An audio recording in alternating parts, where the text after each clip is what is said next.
Ser cristão, simples assim. Sobre isso que nós temos conversado ao longo dessas últimas semanas, nessa série de mensagens, e já conversamos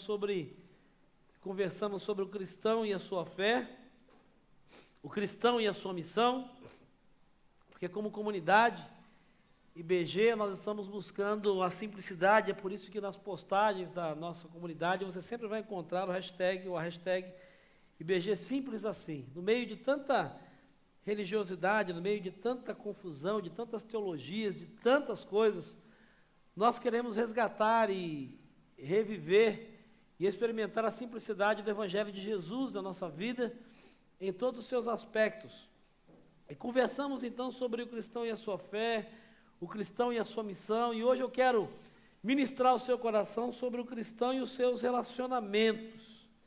Eu quero pedir que você abra a sua Bíblia, por favor, no Evangelho de Mateus, no capítulo 18, Evangelho segundo escreveu Mateus, no capítulo 18, os versos de 21 a 35. Mateus 18, versos de 21 a 35. Como cristão, como cristã, como nós devemos lidar com os nossos relacionamentos? Como lidar quando somos ofendidos, magoados, entristecidos, nos decepcionamos? Afinal de contas, relacionamentos são uma bênção, mas podem trazer dor, decepção, tristeza, frustração. E muitas vezes, mesmo sendo cristãos, esses sentimentos, dores e circunstâncias trazem mágoa, amargura, vingança, sentimentos que não têm nada a ver com o que Deus deseja para nós. Às vezes a dor é tão forte que muitos pensam até em desistir de viver. O sentimento às vezes é tão forte que muitos chegam a pensarem que não vale a pena se relacionar com ninguém, porque afinal de contas, as pessoas nos decepcionam, as pessoas nos entristecem, as pessoas às vezes nos magoam. E a palavra que Jesus traz para nós, e como cristãos, nos nossos relacionamentos, a primeira coisa que nós precisamos aprender a fazer é perdoar. Perdoar.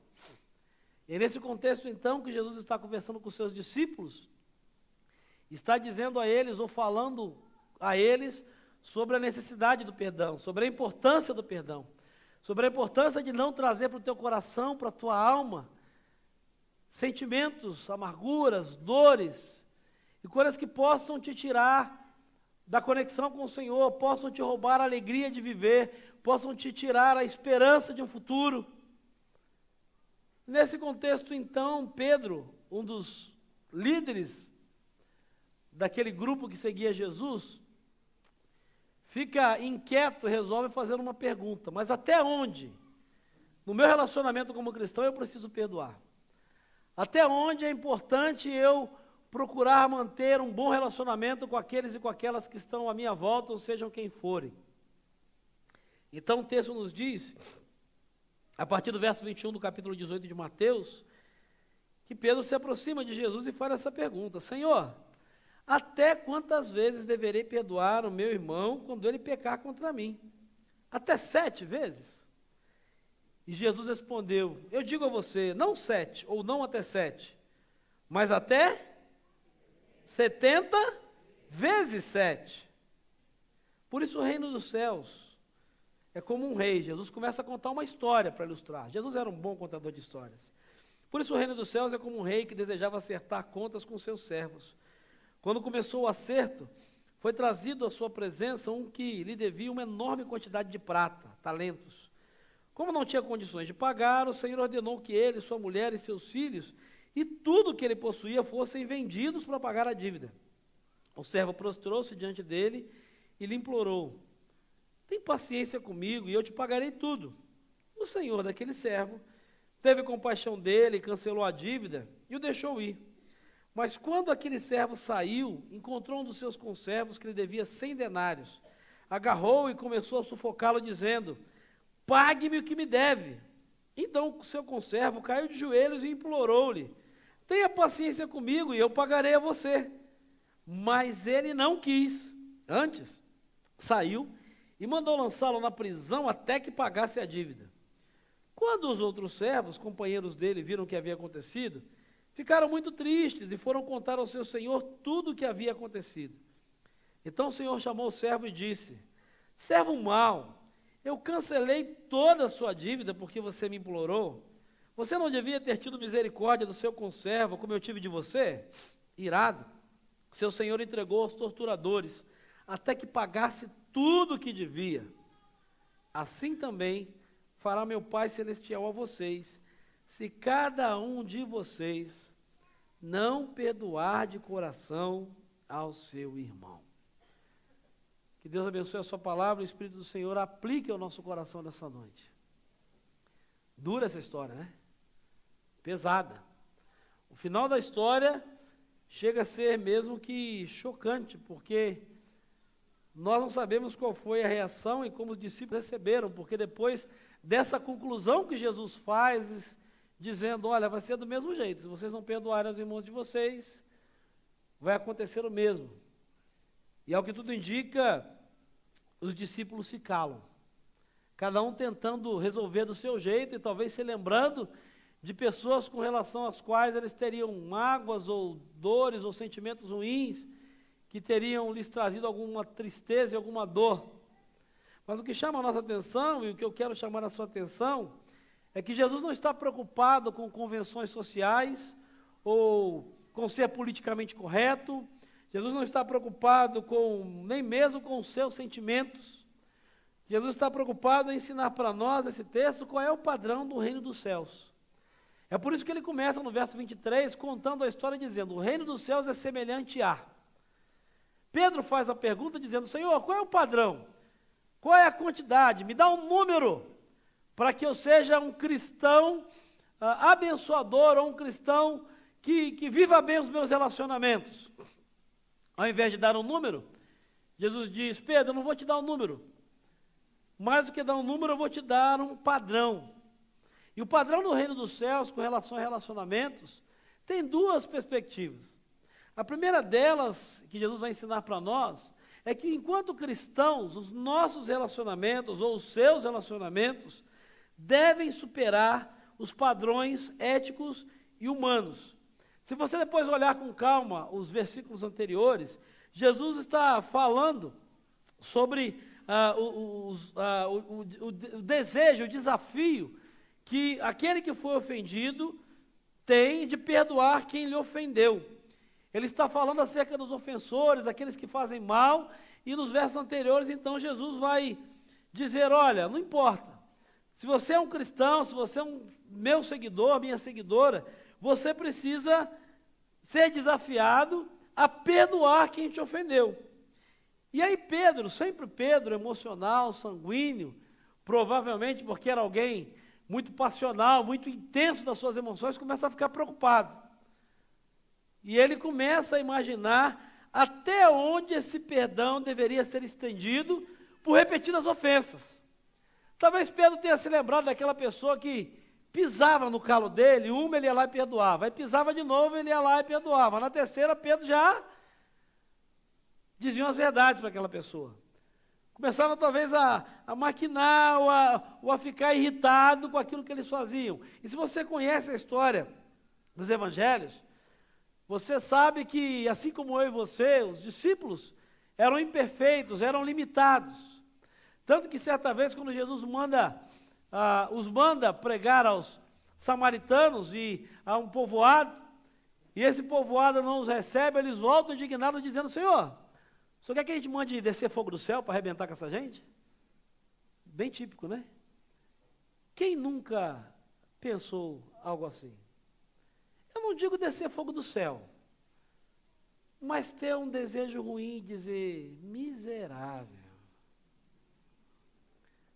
canalha, mentiroso, vagabundo. Está vindo aí na sua mente, né? Aquela pessoa causou que na hora o tremor que não é do Senhor começou a subir, ainda que por alguns segundos você teve alguns sentimentos, começou a maquinar e até alguns desejos que não eram, talvez tão espirituais assim. Jesus vai ensinar para nós que o nosso padrão tem que estar além dos padrões éticos humanos. E por que Jesus dá uma resposta de 70 vezes 7?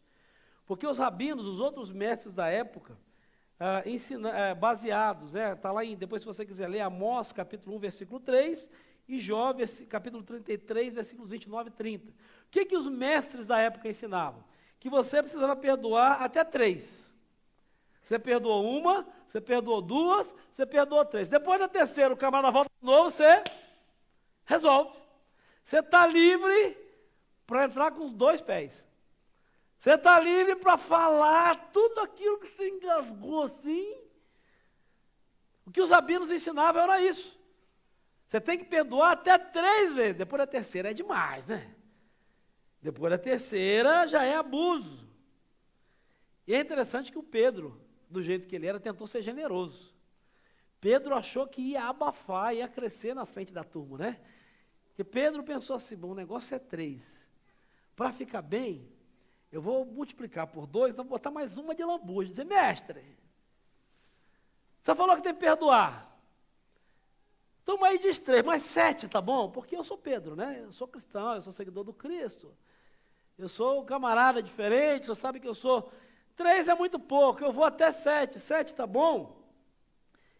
É interessante que Jesus, então, chama Pedro e diz, olha, querido, no meu reino, relacionamento está muito acima de computação prática, está muito acima de números. No meu reino, relacionamento não tem a ver com quantidade. Aí Jesus joga um número, 70 vezes 7. Ele diz assim, olha, se você acha que 7 é muito, multiplique isso aí por 70. Quando você chegar lá, você volta e fala comigo de novo. Multiplique isso aí por 70. Em lugar de um padrão numérico, Jesus ensina para nós que o cristão tem que seguir o exemplo dele. É como se Jesus dissesse, olha Pedro, não é para fazer conta. Se você está se preocupando em quantas vezes você deve perdoar, você não está disposto a perdoar. Se você está se preocupando até onde você deve relevar a outra pessoa, você não está interessado em perdoar, em ter bom relacionamento com ninguém. Você está preocupado em ter a sua consciência aliviada daquilo que você está sentindo. E Jesus coloca como padrão aquilo que ele mesmo fazia. Por isso que Paulo, o apóstolo Paulo, em Colossenses capítulo 3, versículo 13, vai dizer assim, Colossenses 3,13, suportem-se uns aos outros e perdoem as queixas que tiverem uns com os outros. Aí antes que você diga assim, Senhor, aí o Paulo diz, perdoem como o Senhor lhes perdoou.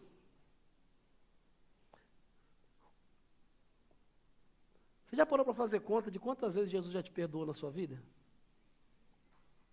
Já pensou se o número de Jesus fosse 7? Daria conta para você? Para mim não. Mas tá bom, vamos usar o padrão de Pedro, né? Se Jesus durante toda a sua vida tivesse te perdoado, ou se eu tivesse que te perdoar 70 vezes 7, os matemáticos me ajudam a dar quanto? 490. Tudo voltou às aulas, já está com a corda toda. 490 vezes. Estava bom, depois de 490, Jesus podia mandar descer fogo. Quem queria negociar isso aí com Jesus?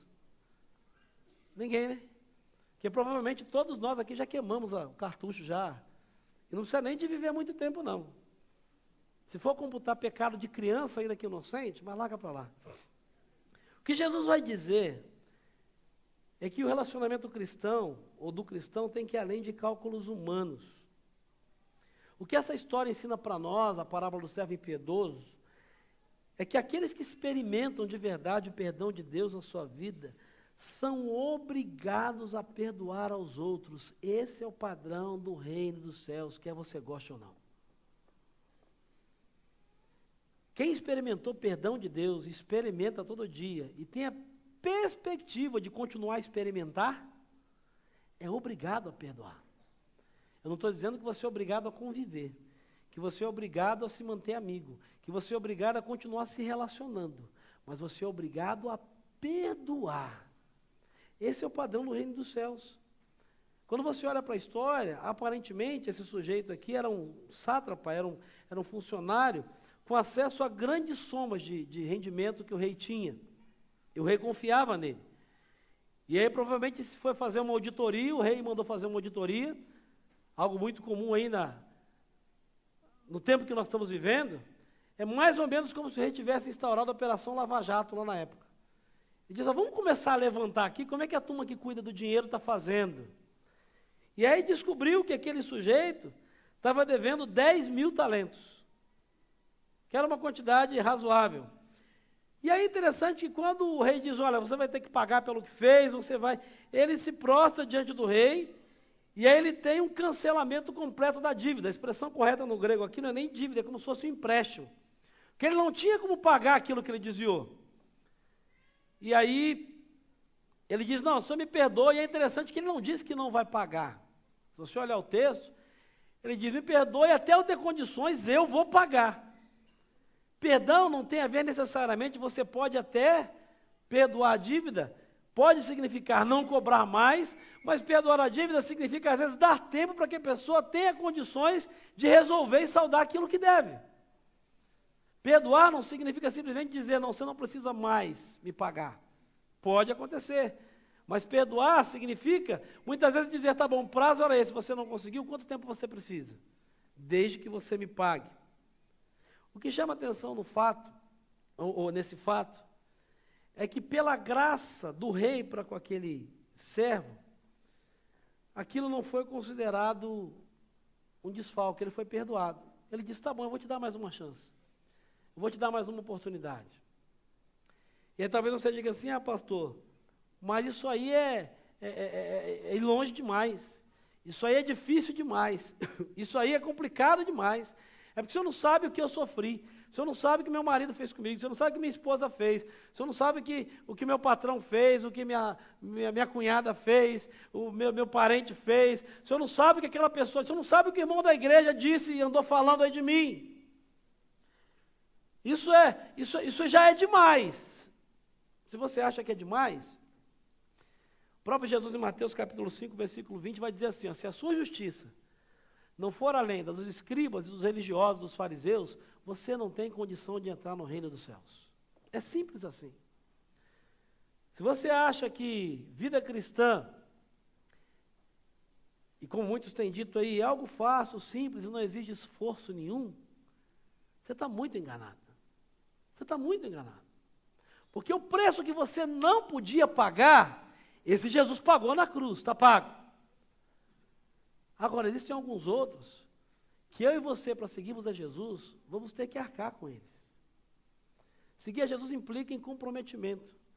Seguir a Jesus implica em superar os padrões éticos humanos. Deixa eu dizer uma coisa para você guardar no seu coração. Antes que você diga, não, mas Jesus já pagou o preço, eu não preciso pagar não, eu entrego para Jesus e resolve.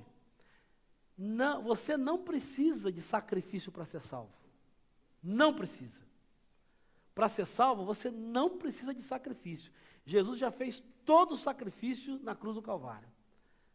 Agora, não existe vida cristã verdadeira sem sacrifício. Você entendeu isso? Para ser salvo, você não precisa de sacrifício. Mas quem é salvo de verdade entende que não existe vida cristã sem sacrifício. Os sacrifícios são diferentes. O que eu e você não podíamos pagar, Jesus já fez. Mas existem outros que, se você pretende ser um seguidor e uma seguidora de Cristo, você precisa estar disposto a fazer. É por isso que Jesus diz, se a justiça de vocês não for muito superior à dos fariseus e mestres da lei, de modo nenhum entrarão no reino dos céus. Se você não for capaz de ir além do que alguém que não tem Cristo vai, você não entendeu o que é o reino dos céus. Você não entendeu o que é sacrifício. Você não entendeu o preço que Jesus pagou por você. Você não entendeu o perdão que você recebeu de Deus. E aí está a segunda lição e o segundo princípio. A primeira é que o parâmetro não é humano, não é ético, não é até onde você consegue. Mas também não é a dor e o sofrimento que você está sentindo. Que talvez você diga, pastor, mas o senhor não tem noção do que eu estou sentindo. O senhor não tem noção do quanto eu perdi. A segunda lição que Jesus ensina para nós é que na vida cristã, os nossos relacionamentos, os seus relacionamentos, não tem a ver com os seus sentimentos e perdas, mas tem a ver com o que Cristo fez por você. O parâmetro para perdoar ou não, o parâmetro para dar uma outra oportunidade ou não, o parâmetro para não deixar criar raiz de amargura no seu coração e carregar essa dor, essa perda, esse sentimento, não é o que você está sentindo, não é o quanto você perdeu, não é o que ele ou ela causaram para você, mas é o que Cristo fez por você. Se você lembrar da historinha, quando aquele homem sai da presença do rei, ele vai acertar contas com alguém que devia para ele 100 dinheiros. E é interessante que a dívida era muito menor. Para que você tenha uma ideia, ele devia uma quantidade de prata muito grande para o rei. E o rei o perdoou. Quando a gente vai fazer as contas aqui, era mais ou menos 100 dinheiros ou 100 denários, se foi a sua tradução. Na verdade, era a dívida do salário de um dia, mais ou menos. Era só um dia de trabalho que o camarada devia para ele. O rei tinha perdoado uma quantidade muito grande de prata. Era um valor quase que impagável. E esse sujeito que o devia, só devia um dia. Era uma quantia insignificante comparado àquilo que ele devia para o rei e havia recebido perdão. Olha no versículo 33, o que é que o rei diz quando esse seu servo volta para prestar contas do que ele havia feito com o perdão que recebeu. Ele havia recebido perdão, e ele foi lá e não perdoou alguém que devia muito menos. E aí olha o que o rei diz no verso 33, você não devia ter tido misericórdia do seu conservo, como eu tive de você? O padrão não é quanto o outro deve, o padrão não é o quanto você sofre, o padrão não é o quanto você perdeu, mas o padrão do seu relacionamento tem que ser o que Cristo fez por você.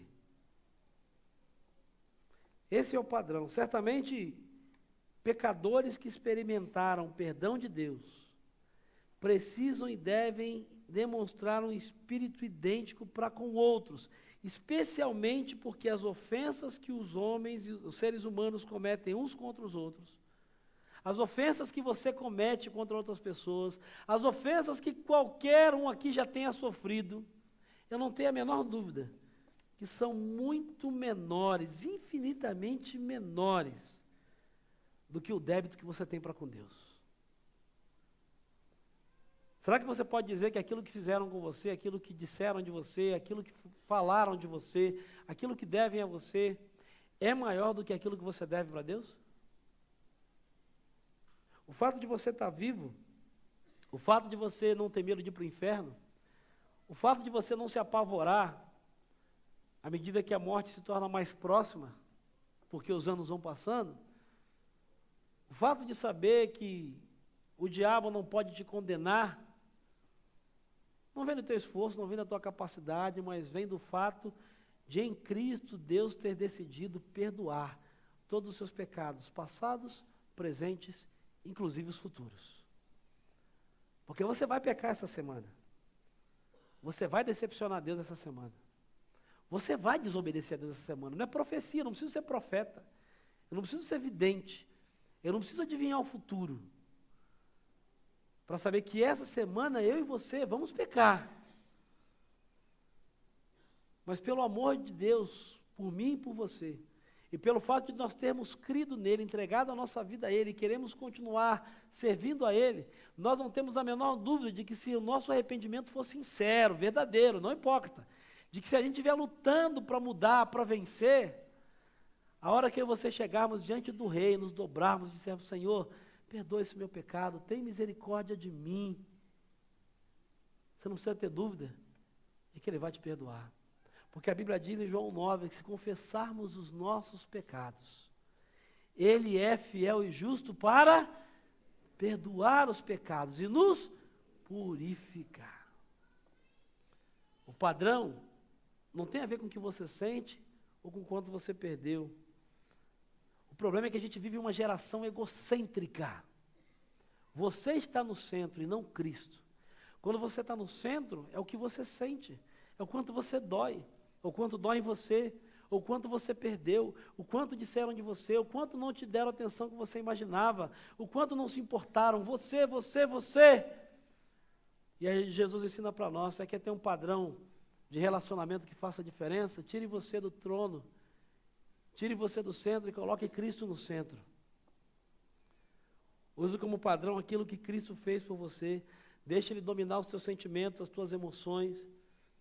Deixe o Espírito dEle produzir em você quebrantamento, longanimidade, perdão, mansidão.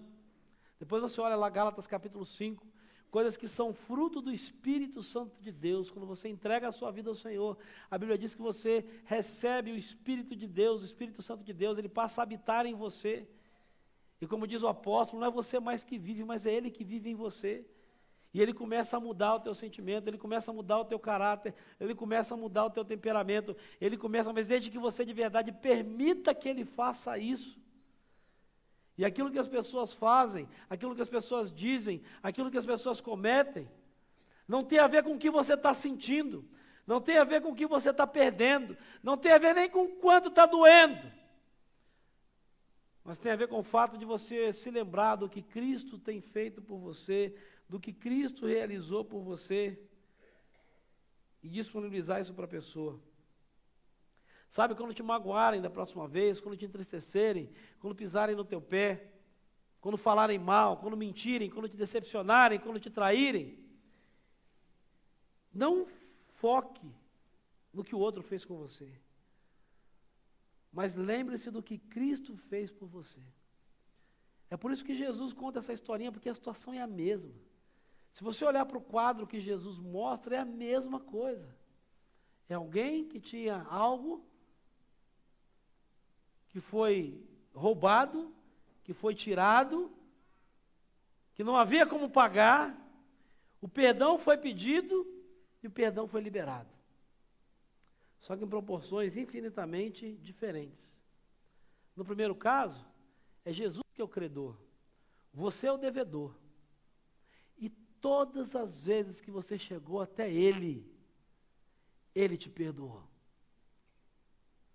Todas as vezes que você sinceramente voltou, ainda sem merecer, ainda sem fazer tudo certo, e algumas dessas coisas você jamais vai ter como pagar. E Ele disse, eu te perdoo. Por que é que quando você está no papel de credor, e alguém vem para você e dizer, me perdoa, me dá uma segunda chance, me dá uma oportunidade, eu quero acertar, você não é capaz de fazer a mesma coisa? Não é porque ele mereça, não é porque talvez ela seja confiável, não é porque ele talvez vai acertar e vai mudar de vida, isso não é problema seu, isso é problema dele com a vida dele. Mas a sua responsabilidade é perdoar e usar como parâmetro aquilo que Cristo fez por você.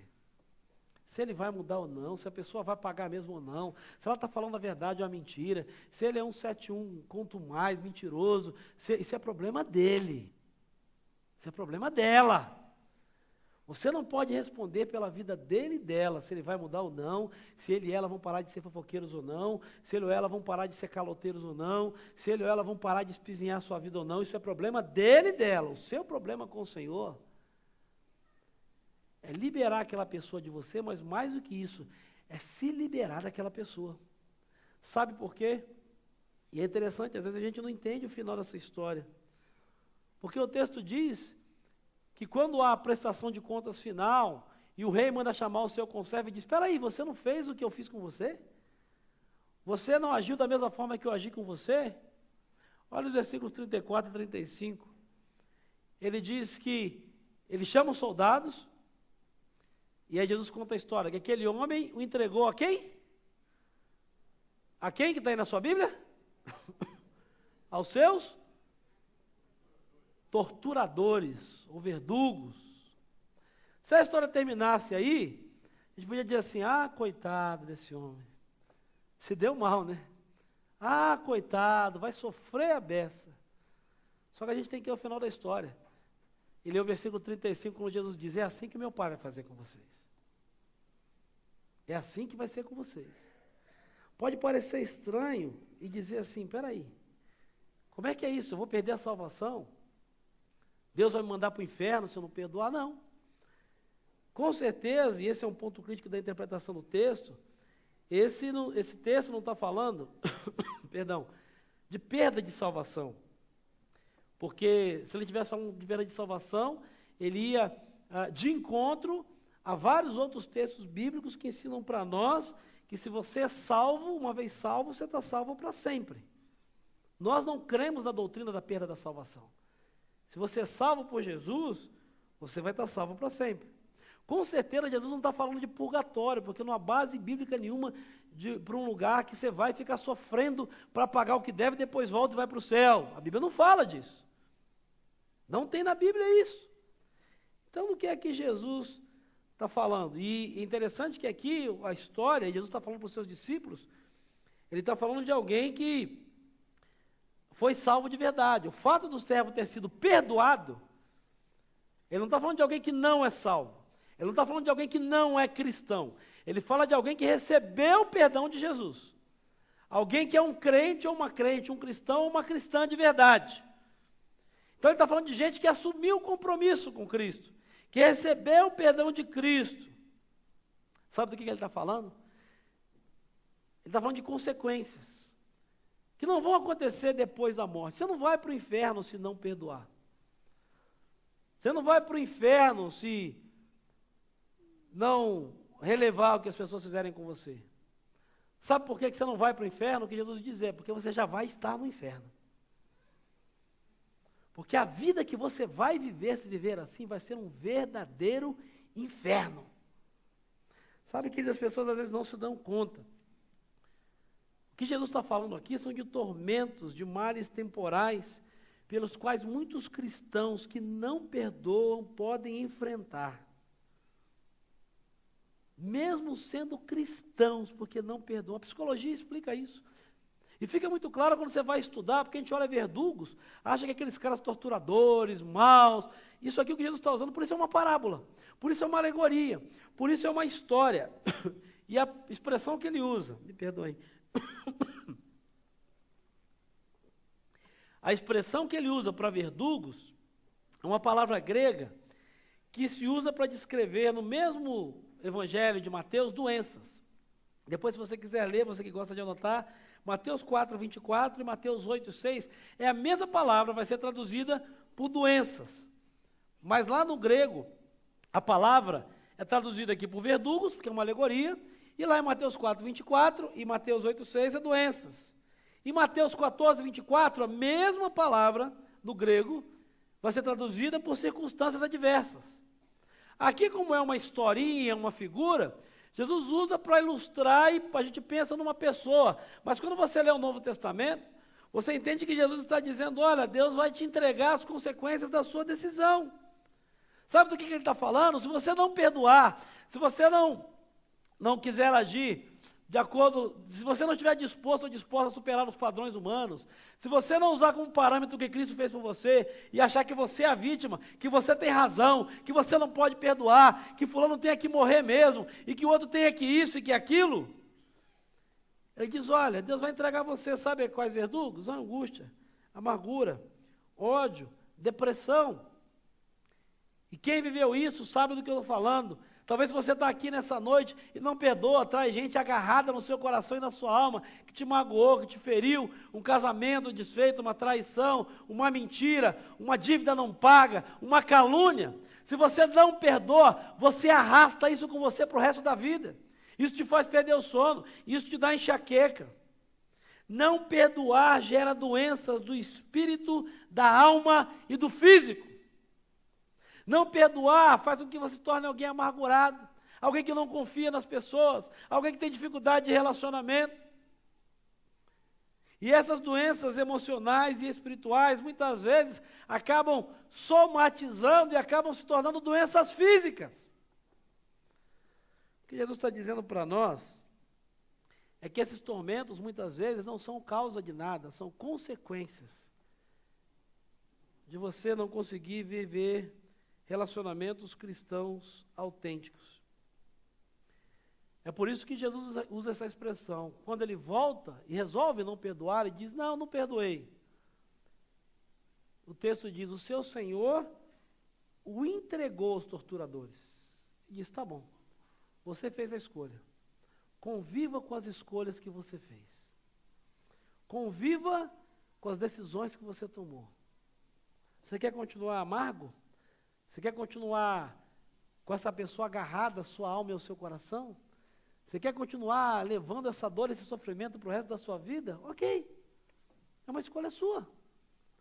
Você quer não perdoar e quer continuar amaldiçoando, praguejando, desejando o pior para ela e não conseguir viver o melhor do que Deus tem para você porque você está preso a algo ou alguém que te machucou?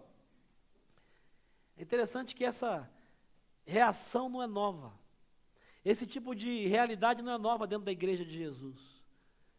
Milhares de anos atrás, a igreja de Corinto, e o Paulo vai escrever para a igreja de Corinto, está lá na primeira carta, capítulo 11, versículos 30 e 32, ele está falando de relacionamentos. Aí o Paulo diz assim, é por isso que há entre vocês muitos fracos e doentes, e vários já dormiram. Abre aspas, dormiram significa morreram. Mas se nós tivéssemos o cuidado de examinar a nós mesmos, não receberíamos juízo. Quando, porém, somos julgados pelo Senhor, estamos sendo disciplinados para que não sejamos condenados com o mundo. Quando você resolve não perdoar, você fica por conta da sua justiça própria e não da justiça de Cristo. Você fica por conta da sua própria justiça e não da justiça de Cristo. Você abre mão do que Cristo pode fazer por você, em você e através de você. E você fica por conta da sua própria justiça, dos seus próprios sentimentos. Talvez por isso tem muito cristão tomando remédio para dormir por causa de amargura e coisa mal resolvida do passado. Que não se libertou de tragédias emocionais, de dores, de traições. E traz essa pessoa, essa circunstância, essa situação, seja lá o que for, até hoje. Sabe por que você vive isso? Porque você decidiu não viver a simplicidade do Evangelho, que é perdoar e liberar essa pessoa para seguir a vida dela e ser livre para viver o melhor do que Deus tem para a sua vida. Você não foi capaz de entregar lá Cristo e deixar que Ele seja a sua justiça. Deus tem me ensinado isso pessoalmente há alguns anos. E aqueles que convivem comigo há mais tempo, sabem que eu não sou um camarada geralmente de guardar rancor, luto para isso. E uma das coisas que eu aprendi ainda quando eu era seminarista, com um pastor que marcou a minha vida, esteve aqui há vários anos atrás, o pastor Dinê, e eu vi isso aqui acontecer na prática, e vi como é libertador. E ainda assim houve momentos que eu fui tomado por amargura, por pessoas que eu trazia comigo. Mas eu me lembro quando eu era seminarista, nós estávamos numa reunião, ou fomos convocados para uma reunião, o pastor da igreja, e a liderança e algumas pessoas queriam, e o pretexto da reunião é que queriam conversar com ele e colocar algumas ideias. Na verdade era uma grande armadilha, uma grande arapuca. E quando as pessoas chegaram lá, e eu como seminarista fui com ele, para aprender, para estar junto, e nós nos sentamos no banco, e pessoa após pessoa, de uma maneira muito covarde, ao invés de procurá-lo e tratar, começaram a listar uma série de coisas que, segundo ele, ou segundo eles, ele não era honesto, ele não fazia, ele não estava cumprindo o que prometeu. Ninguém o havia procurado para conversar, para perguntar, mas fizeram uma exposição pública num grupo de uma maneira covarde, desleal, leviana. Eu lembro como se fosse hoje. Eu era seminarista. O que passou na minha mente, eu não gosto nem de lembrar. A cada um que subia, a coisa mais branda que veio ao meu coração foi filho do capeta. Não tenho nenhuma vergonha de dizer. Gente crente. E o meu pastor do meu lado abaixado, sereno, e eu olhava e dizia, como eu não dizia porque eu era seminarista, ele era o chefe, mas a vontade de dizer assim, não vai fazer nada. Você é um pastor, cara. Exclui esse monte de demoniado, eu pensando só. Pensando, né? Pensando. E ele abaixado, calmo, calado. Aí vinha o próximo e falava, não, porque o senhor é isso. Eu falei, miserável, Jezabel do inferno. Seminarista. E um após um, mas eu estava ali já, que se fosse eu, já tinha dado uma voadora, eu não seria pastor hoje. Com certeza, eu não seria pastor, não seria. Porque a minha ficha pregressa não ia. Por isso que seminarista precisa aprender, né? Tem muito seminarista que quer começar por onde a gente está terminando, não entende às vezes por que a gente ensina algumas coisas. Para jovens, adolescentes, os caras às vezes acham que o pastor é chato, que os líderes mais antigos são chatos. Não, é porque a gente já fez a mesma bobagem que você está fazendo, você não tem maturidade para entender. Quando você chegar na minha idade e fizer as burradas que talvez eu fiz, você vai entender porque às vezes eu pego no seu pé. Fecha aspas. Eu não entendi, eu achava que meu pastor era um frouxo. E era um grande amigo, um pai, até hoje é um pai para mim, espiritual e emocional. Mas eu fiquei decepcionado na hora de dizer assim, você é um frouxo, seu banana, não é possível. Você é o pastor e esses caras vão chegar e falar que não querem nada. E aí depois daquela tortura, não sei quanto tempo foi, mas foi uma eternidade para mim. Aí todo mundo terminou, e aí alguém perguntou, ele não tinha falado nada. Assim, o senhor quer falar alguma coisa, pastor? Aí ele se levantou, aí eu comigo, agora vai. Agora chegou a nossa hora, pastor, manda ver. Ultimate Fight Gospel. Agora é hora de... Agora o pastor vai mandar ver. Aí ele chegou lá na estantezinha que tinha numa sala, eu lembro como se fosse hoje. Ele disse, irmãos, eu quero dizer aos irmãos que eu amo os irmãos. Eu falei, como é que é? Eu pensei, né? Eu falei, não estou entendendo mais nada. Eu já mandei, eu botei todo mundo no inferno, já um pacote, um combo, já mandei todo mundo e selei, Sedex, foi rápido. Eu amo os irmãos. Eu quero dizer que eu perdoo os irmãos por tudo aquilo que os irmãos disseram, sem pensar, sem planejar. Mas que eu guardei no meu coração cada coisa que os irmãos falaram, eu vou avaliar, vou orar, e naquilo que eu tiver errado, eu vou voltar e já quero pedir perdão aos irmãos antes. E vou chamá-los um por um para conversar, para tentar acertar. Vamos orar e terminar a reunião. Eu quase... Eu não acredito. Eu não acredito. Eu falei, não pode. E aí, para encurtar a história, quando terminou, e nas nossas conversas, nós ficávamos, às vezes, eu ia tarde para lá, às vezes ficava até de madrugada. E muito do que eu sou como pastor, de bom, que é de ruim é que eu não dei ouvidos a ele, mas o que eu tenho de bom, eu aprendi com o pastor Dinei. E eu lembro que eu disse, seminarista, atrevido, folgado, teve uma hora que eu não aguentei, falei, pastor, desculpa aí, mas eu preciso falar com o senhor, que eu não entendi nada do que o senhor fez. Aí ele disse assim, Marcelo, eu aprendi uma coisa. Eu tinha duas opções, eu tenho duas opções. Ou eu levava toda aquela gente, e era um domingo à tarde, para o púlpito quando eu fosse pregar, para o relacionamento com a minha esposa e com os meus filhos à noite, ou eu levava toda aquela gente, aquela amargura comigo, e aquilo ia me fazer muito mal, ou eu entregava tudo aquilo nas mãos de Deus, deixava Ele fazer o que Ele quisesse, e continuava a minha vida fazendo aquilo que o meu Senhor queria de mim. Eu nunca mais me esqueci disso. Ele é um sujeito muito pacato, sereno, tranquilo. Ele diz assim, Marcelo, vai ter momentos na vida que a única coisa que você vai poder fazer é entregar nas mãos de Deus. Porque talvez em algumas coisas eles tenham até razão. Eles só não tiveram maturidade para saber como tratar. E aí alguns que convivem comigo aqui, sabem que algumas circunstâncias, né, o Flávio Alves é um dos que mais, quando trabalhou aqui comigo, nós fizemos muitas lutas aqui. E aí algumas coisas que aconteceram, dizer, Flavinho, vamos entregar na mão de Deus. Ele, não, pastor. Eu falei, Flavinho, se Deus fizer alguma coisa, se acontecer alguma coisa terrível, foi Deus, não fui eu. Eu não quis mal. E se Deus não fizer? Eu falei, ele é Deus. É problema de Deus, não é mais meu, não me pertence mais isso. E aí algumas situações que aconteceram, aí de vez em quando eu dizia, pastor, negócio de entregar na mão de Deus, eu falei, filho. A Bíblia diz que terrível coisa é cair nas mãos do Deus vivo. Eu fiz uma escolha.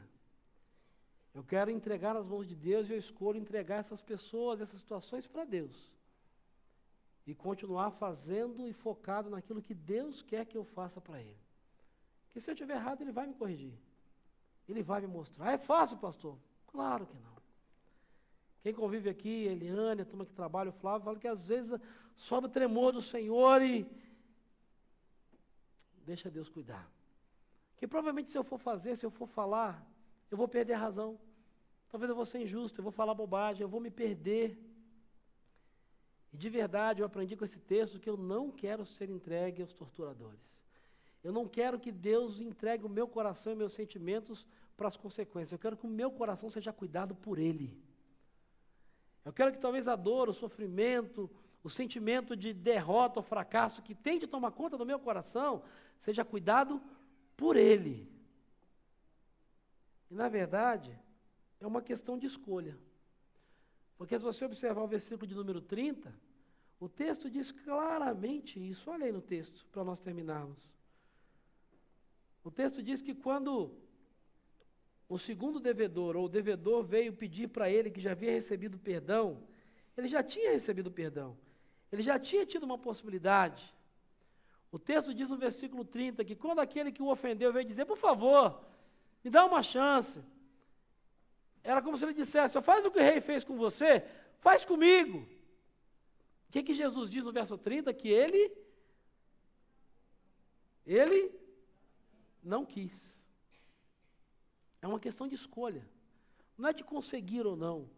Não é de escolha. É de escolha.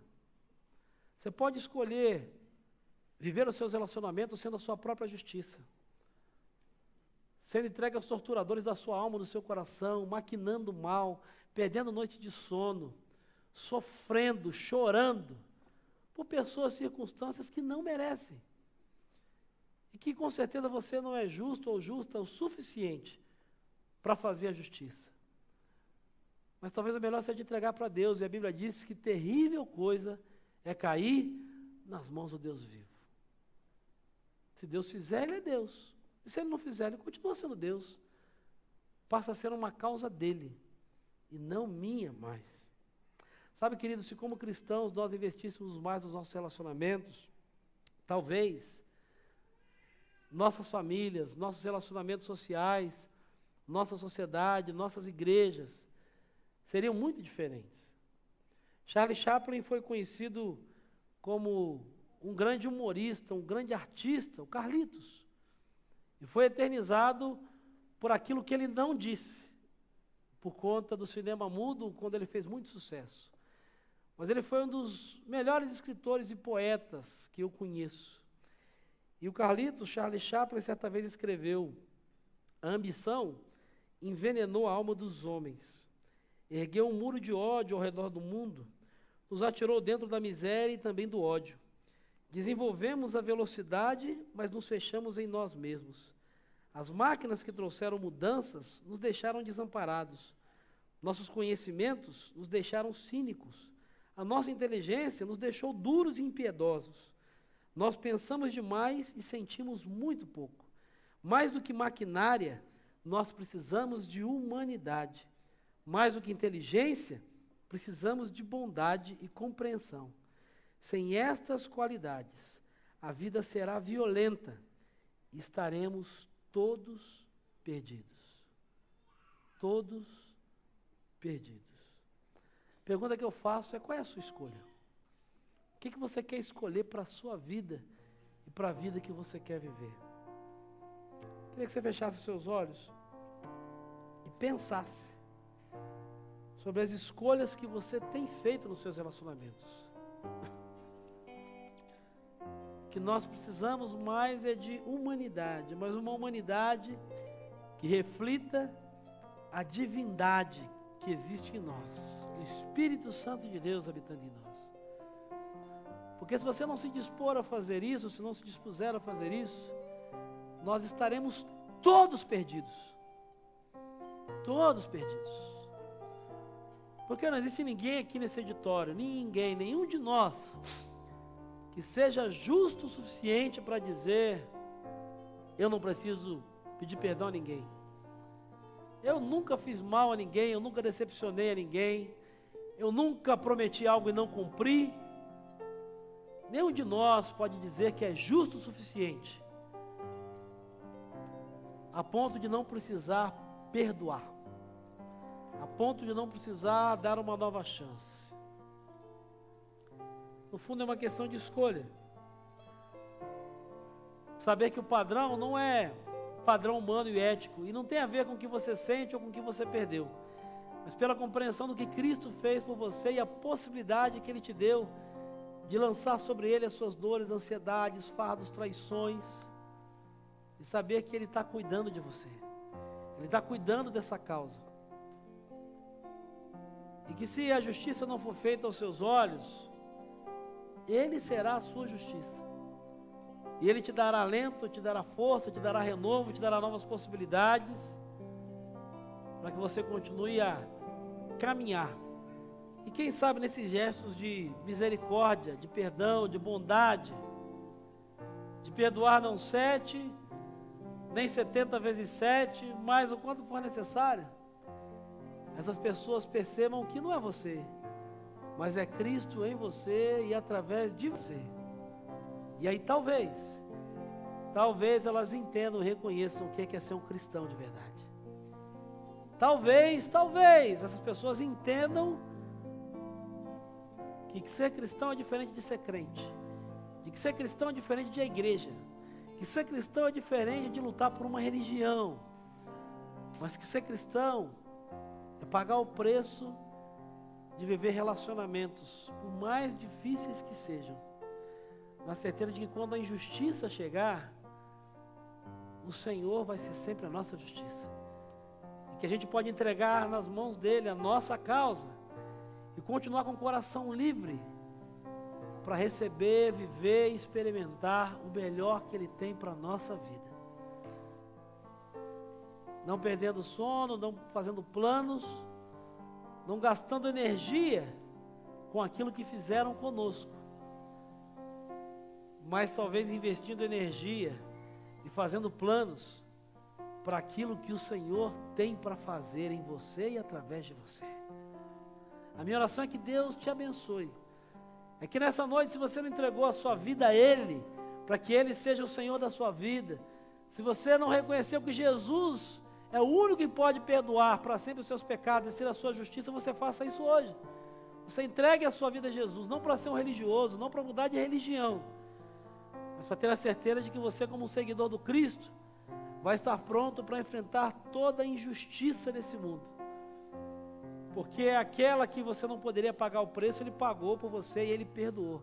A dívida que você não podia pagar, que Satanás ia esfregar e esfregava na sua cara, Ele rasgou. E Ele disse para você, você está perdoada, você está perdoado. Eu não vou cobrar isso de você, viva. Porque eu vim para que você tenha vida e vida em abundância, não porque você merece, mas porque eu sou a sua justiça. Que você entregue a sua vida a Ele, e que se você já entregou a sua vida a Ele, mas foi entregue por Ele aos seus verdugos e aos seus tormentos, porque você escolheu errado, que nessa noite você faça a escolha certa.